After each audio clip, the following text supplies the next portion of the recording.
Halo semuanya, selamat datang di sesi bedah taktik kita. Hari ini kita bakal langsung ngebahas salah satu duel paling panas di pekan kedua Premier League musim 2026-2027. Selhurst Park udah siap bergemuruh karena Crystal Palace bakal menjamu sang raksasa Manchester City. Kita bakal kupas tuntas laga ini dari kacamata analis, ngelihat data, kondisi skuad, dan racikan strategi dari kedua tim. Yuk langsung aja kita mulai. Ngomong-ngomong soal era baru di bawah asuhan Pierre Sage, Kita wajib banget nengok rekam jejaknya di Prancis. Sage ini bukan manajer sembarangan loh. Alih taktik asal Prancis ini mendarat di Inggris bawa modal luar biasa dari Lens. Dia sukses bikin timnya bersaing ketat di jalur juara ngelawan raksasa super kaya PSG. Nggak cuma itu, dia juga terbukti jago ngelewatin masa-masa krisis waktu nanganin Lyon. Jadi intinya, Pierre Sage ini udah punya nyali dan pengalaman yang teruji buat ngelawan tim-tim dominan berdompet tebal. Ini modal yang krusial banget buat ngedepin City hari ini. Tapinya ya, realitas di Premier League emang kadang kejam. Angka 2-0 ini jadi bukti kekalahan Palace dari Everton di laga debut Sage pekan lalu. Tapi tunggu dulu. Sebagai analis, kita harus jeli lihat prosesnya, bukan cuma skor akhir. Performa Palace di babak pertama tuh sebenarnya kelihatan sangat menjanjikan. Udah ada sinyal-sinyal positif dari skema permainannya, dan pastinya Sage berharap banget timnya bisa nerusin momentum babak pertama itu buat nyuri poin perdana malam ini. Sekarang mari kita geser fokus ke rekor pertemuan kedua tim yang mungkin bakal bikin bulu kuduk merinding. Sebelum masuk ke data liga, kita nggak boleh lupa sama satu fakta krusial ini. Crystal Palace baru aja secara heroik numbangin Manchester City di final FA Cup. Gila kan? Itu pencapaian masif banget ngelawan tim peraih 10 gelar Liga Inggris.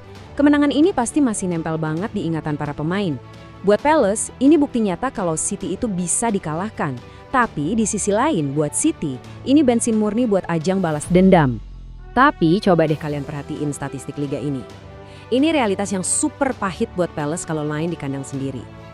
Sejak 2015, dari 12 pertemuan di Selhurst Park, tebak berapa kali Palace menang? 0. City menang 9 kali dan 3 kali sisanya seri. Dominasi The Citizens di stadion ini benar-benar mutlak. Angka ini ngasih lihat ke kita seberapa terjal bukit yang harus didaki Sanesh dan anak asuhnya nanti malam. Rekor tandang City emang sebuah situ. Tapi, apa ya City sekarang lagi ada di mode sempurna mereka? Nyatanya nggak juga. Di bawah komando Enzo Maresca, laga pembuka mereka lawan Bournemouth kemarin kelihatan agak goyah. Mereka sempat tertinggal hampir sepanjang laga dan lumayan buntu buat nyiptain peluang bersih, sebelum akhirnya dapat kemenangan dramatis di menit-menit akhir. Jadi, celah itu sebenarnya ada.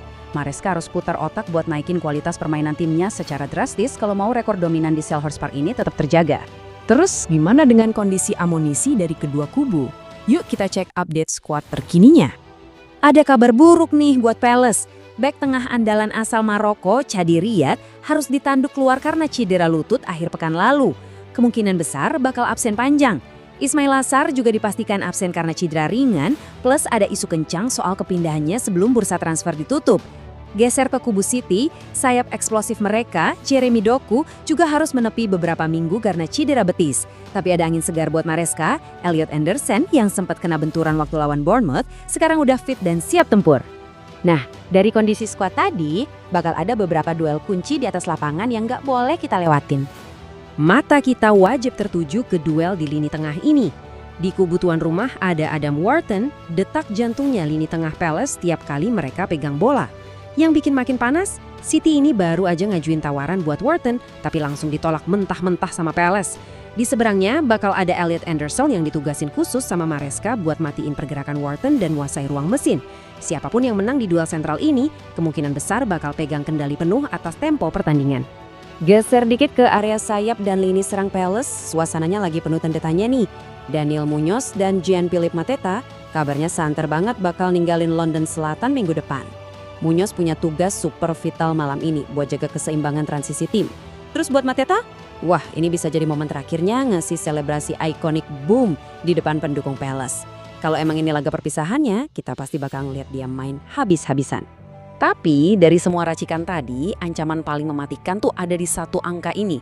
8. Ya, Erling Haaland udah nyetak 8 gol cuma dari 5 pertandingan ngelawan Palace.